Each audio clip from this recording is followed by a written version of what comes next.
जी तो भाई ये हमारा शौक़ देखे अल्हम्दुलिल्लाह हमने प्रैक्टिकल करके आपको अच्छे से अच्छा शौक़ रहा है। हर तरह का मैंने आपको वो वर्क करके वो काम करके आपको दिखलाया कि इस तरह तैयार होते हैं, इस तरह रखा जाता है। जो भी मालूमात है अल्हम्दुलिल्लाह मैंने अपनी नीयत ईमानदारी सच्चाई के साथ अपने इस चैनल के साथ आपके साथ चल रहा हूँ, चलूँगा इंशाल्लाह। जब तक ज़िंदगी रही तो इंशाल्लाह मैं मरते दम तक ये कोशिश करता रहूँगा। बहरहाल आज मैं आपको एक इल्तिजा कर रहा हूँ, हाथ जोड़ कर विनती कर रहा हूँ, मिन्नत कर रहा हूँ कि भाई मुझे इस वीडियो पे कम अज़ कम 100 के व्यूज़ और जो इसको जितना हो सके इस वीडियो को शेयर करें। शेयर करने का, सब्सक्राइब करने का और लाइक करने के कोई खर्चा नहीं है, कोई मेहनत नहीं है, सिर्फ बटन को दबाना है और काम हो जाएगा।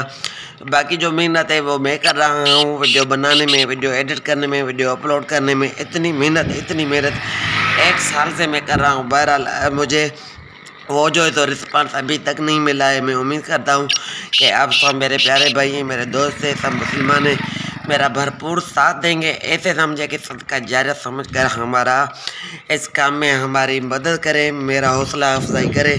Thanks for watching my channel. अल्लाह हाफिज़।